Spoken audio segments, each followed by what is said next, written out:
Hey friends.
I've had a couple days and a great conversation yesterday with my wife about the topic of frustration. I don't know why that chord seemed apt, why it felt like that needed to be the end of the song.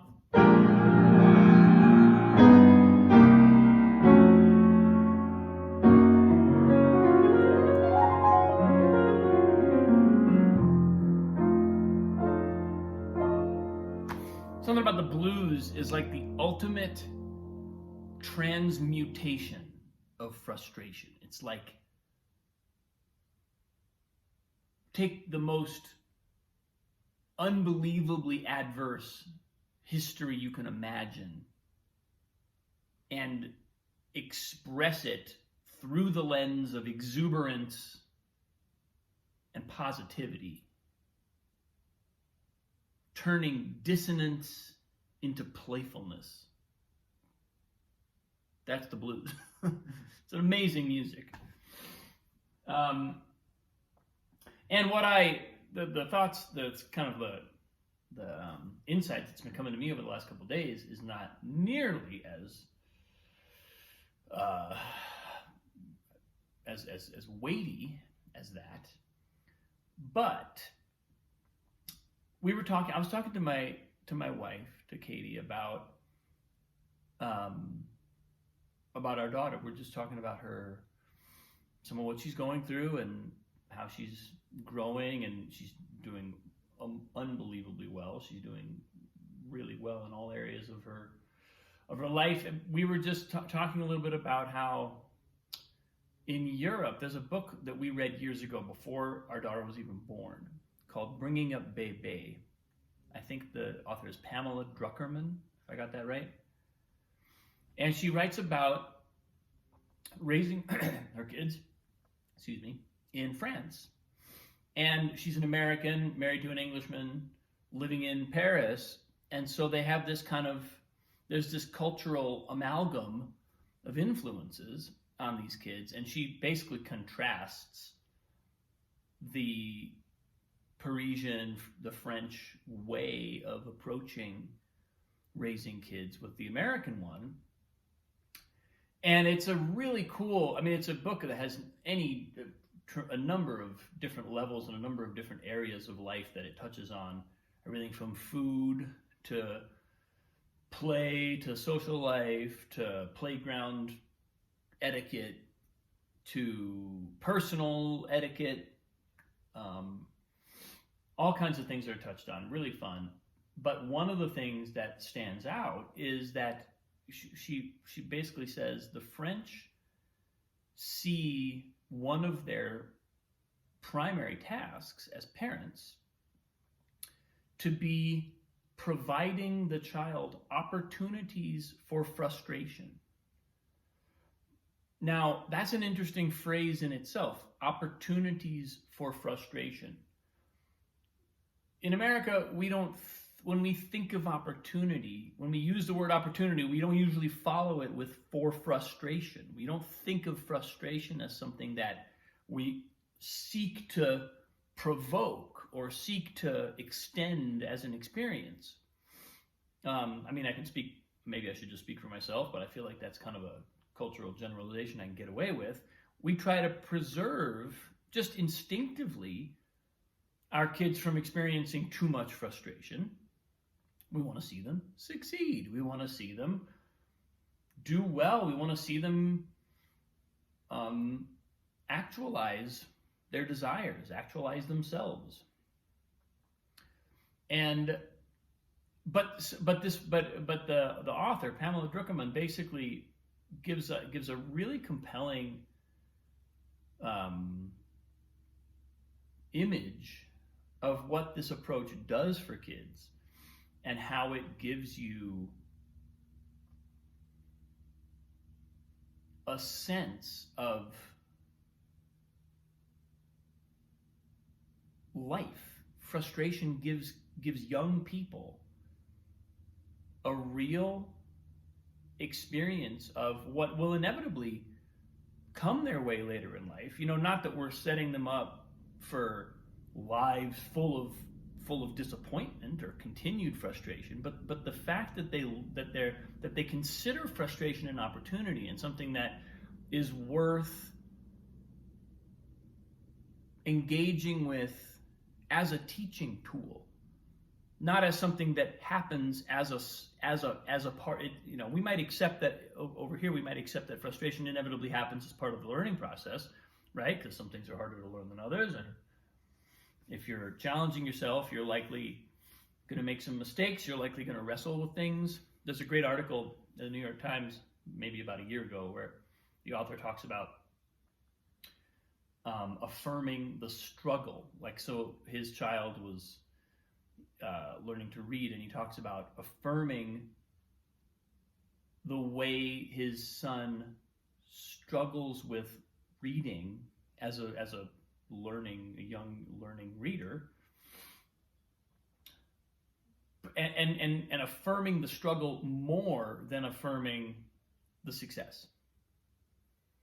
Because it's great when a kid gets something right, and it's really hard as a parent, I can tell you, even with all of this reading that I've done and studying that I've done of why it's not good to constantly affirm or sort of over affirm your kids' successes.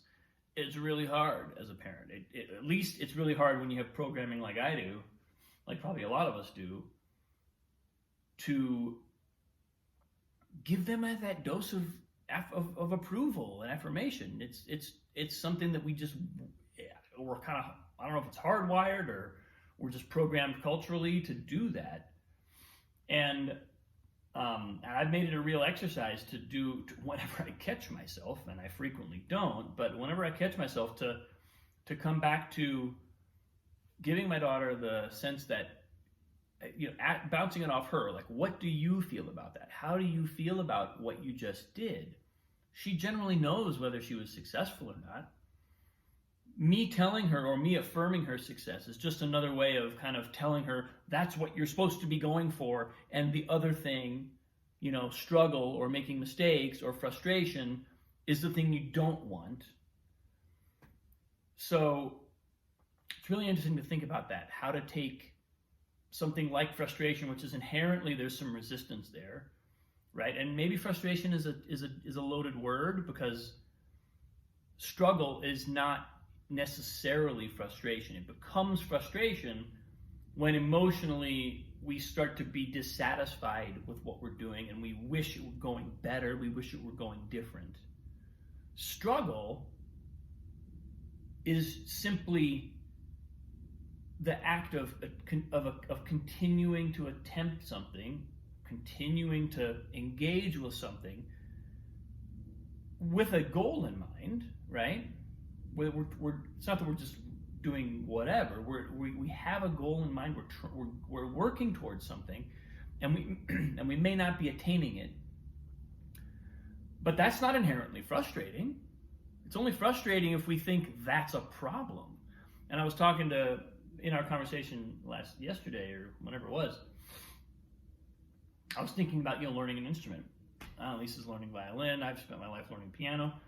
Learning an instrument is one of the most ripe opportunities for frustration we could ever imagine, because we're continuously, all the time, every day, at any moment that we're practicing, we're attempting something that contains challenges, and we're leaning into the unknown. We're taking another little bite out of the territory that we haven't quite yet mastered in our craft. So it's like how much struggle, how much challenge, how much focus can you muster every single day, day in, day out, for your entire life? Because as we all know, musicians never really stop practicing. Some do, but most of us, both by necessity and because it strangely becomes a form of nourishment. Maybe not strangely, but it becomes, for me, practicing and learning something discovering that next level of what I can do physically on the instrument, what my mind can do in terms of getting inside of harmony and understanding music, and what my ears can do in terms of combining sounds and hearing new sounds and discovering emotionally what's going on in those sounds. It's an endless process, and it's so exciting. And but it's a great opportunity for frustration, because we're always going to be, it's almost guaranteed that every day we will show up and there'll be something that's slightly beyond our grasp. Our reach will exceed our grasp, and we'll have to reckon with that. We don't have to become frustrated. We can be where we are and continue to engage, but not going to frustration is its own kind of art form, right? And talk about a great lesson for a child to learn. Can you imagine if children learned that the experience of attempting something that is difficult, that they can't quite master, that their experience every single day will be that there is something they're reaching for that they can't quite reach. that's fine, that there's nothing wrong in that, and that they're not only affirmed when they get the new thing, they get to the next, they master the next step or whatever. That's not what we're not putting any more emphasis there than we are on simply being where we are right now and taking another bite,